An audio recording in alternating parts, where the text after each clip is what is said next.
1942년에 세상에 이런 질문이 던져집니다. 어머니 장례식에서 울지 않은 남자, 과연 괴물이라고 할 수 있을까? 알베르 카뮈의 아주 지적인 도발이죠. 바로 소설 이방인의 세계로 지금부터 저랑 같이 한번 들어가 보시죠. 이 소설 시작부터 정말 충격적이에요. 오늘 엄마가 죽었다. 어쩌면 어제였는지도 모른다. 와, 이 무심한 한 문장 들어보셨죠? 마치 남의 얘기하듯 세상과 딱 한 걸음 떨어져 있는 주인공. 이 첫 문장부터 벌써 이 사람 뭐지? 하는 기묘한 거리감이 확 느껴집니다. 이 소설의 가장 중요한 갈등이 바로 이거예요.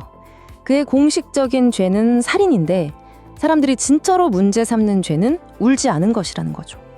이 둘 사이의 엄청난 간극, 이게 바로 이야기의 핵심입니다. 그래서 우리가 오늘 파헤쳐볼 질문이 바로 이겁니다. 아니, 엄마 장례식에서 울지 않았던 남자가 대체 어떻게 하다가 뜨거운 태양 아래서 사람을 죽이고 사형대까지 가게 된 걸까요? 묘르소라는 이 인물을 통해서 카뮈는 우리 사회에 도대체 뭘 말하고 싶었던 걸까요?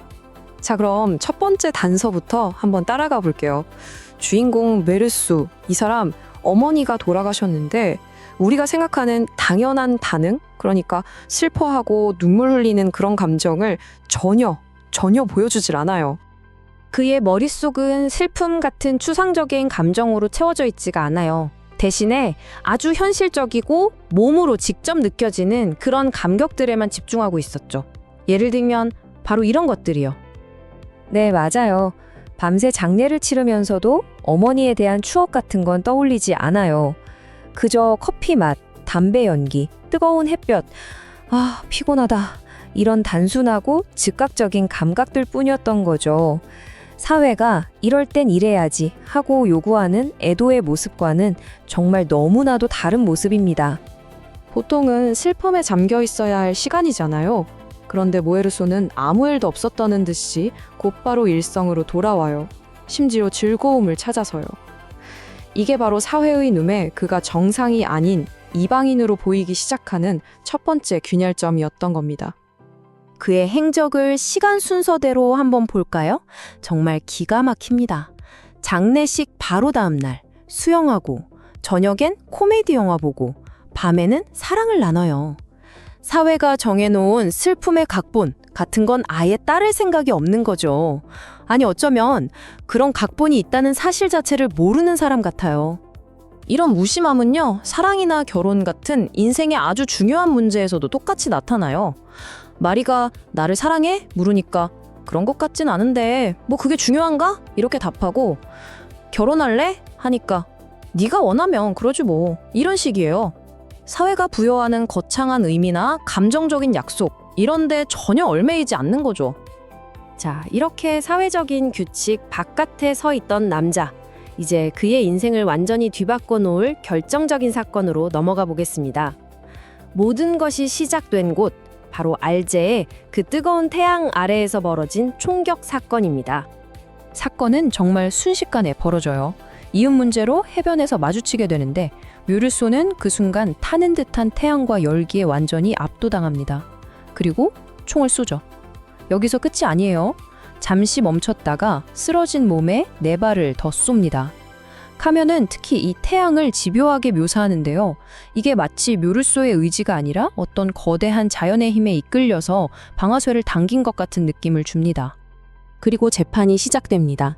그런데요, 이상한 일이 벌어져요. 이 재판의 진짜 주인공이 살인사건 그 자체가 아니라 모에르소라는 인간이 되어버리는 거예요.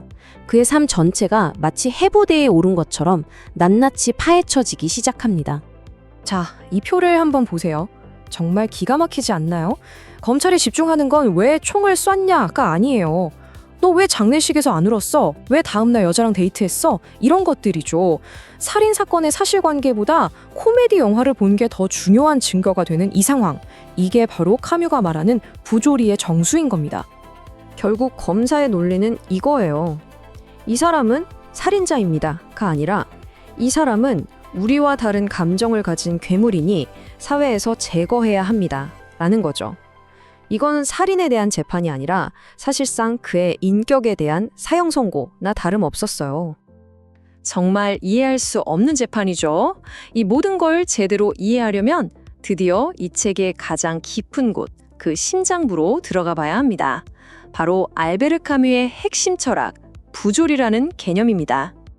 카뮈가 말하는 부조리, 이게 뭐 그렇게 복잡한 개념은 아니에요.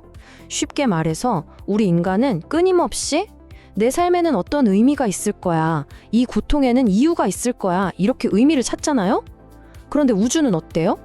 그냥 침묵하죠.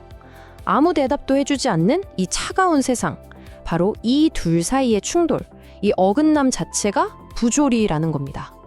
바로 이 지점에서 묘르소가 왜 이방인인지가 명확해져요. 대부분의 사람들은 이 세상의 침묵이 너무 두려워서 신, 도덕, 사회적 약속 같은 일종의 의미 보호막을 만들어서 그 안에 숨거든요. 그런데 묘르소는요? 그런 보호막이 아예 없는 사람이에요. 그냥 세상에 텅 빈 민낯을 그대로 마주하고 서 있는 거죠. 그런데 이 부조리극에는요, 우리가 놓치기 쉬운 또 다른 중요한 층위가 숨어 있어요. 무대 위에는 분명히 있는데 마치 투명 인간처럼 아무도 주목하지 않는 존재가 있거든요. 바로 이 소설의 배경이 되는 식민지 알제리의 현실입니다. 핵심은 바로 이 숫자예요. 0. 이게 무슨 숫자일까요? 바로 이 소설에서 웨르수의 총에 맞아 죽은 아랍인 희생자의 이름이 불린 횟수입니다. 단 한 번도 이름이 나오지 않아요. 이 디테일 하나가 당시 식민지 현실을 정말 날카롭게 보여주죠. 보세요. 지배자인 프랑스인 모에르소의 내면, 감정, 재판 과정은 아주 상세하게 묘사되잖아요. 그런데 피지배자인 알제리인 희생자는요, 이름도 얼굴도 없어요. 그냥 사건을 위한 하나의 장치처럼 아랍인으로만 존재할 뿐이죠. 이것 역시 또 다른 차원의 부조리입니다. 한 인간의 존엄성을 아예 지워버리는 사회 시스템의 부조리 말이에요. 이런 비판적인 시각은 지금까지도 계속되고 있어요. 그래서 최근에는 이 이름 없는 희생자의 관점에서 이야기를 다시 써보려는 시도들도 나오고 있고요. 2025년에는 희생자 가족의 목소리를 담은 영화도 나온다고 합니다. 그만큼 이방인이 여전히 현재 진행형인 살아있는 텍스트라는 증거겠죠. 자, 정리해볼까요? 사회에선 괴물이라고 손가락질 당하고 부조리한 세상 한가운데에 혼자 덩그러니 서 있는 남자. 이제 사형 집행을 앞둔 그의 마지막 감방으로 다시 돌아가 보죠. 그는 과연 이 모든 것의 끝에서 무엇을 발견하게 될까요? 그가 얻은 마지막 깨달음은 바로 이것이었습니다. 세상의 다정한 무관심. 정말 역설적인 표현이죠. 이 세상이, 이 우주가 나한테 아무런 의미도 주지 않고 관심조차 없다는 그 사실을 온전히 받아들이는 순간, 오히려 모든 규칙과 기대라는 굴레에서 벗어나 완전한 자유를 느끼게 된 겁니다. 결국 카뮤가 우리에게 던지는 마지막 질문은 바로 이것인 것 같아요. 만약 우리 삶에 애초에 정해진 의미 같은 게 없다면 그 삶은 그냥 무가치한 걸까요? 아니면 정해진 의미가 없기 때문에 오히려 우리가 마주하는 매 순간의 햇살, 바다, 커피 한 잔, 사랑하는 사람과의 시간이 그 자체로 눈부시게 소중해지는 걸까요? 이 질문에 대한 답은 이제 이걸 듣고 계신 여러분 각자의 몫으로 남겨두겠습니다.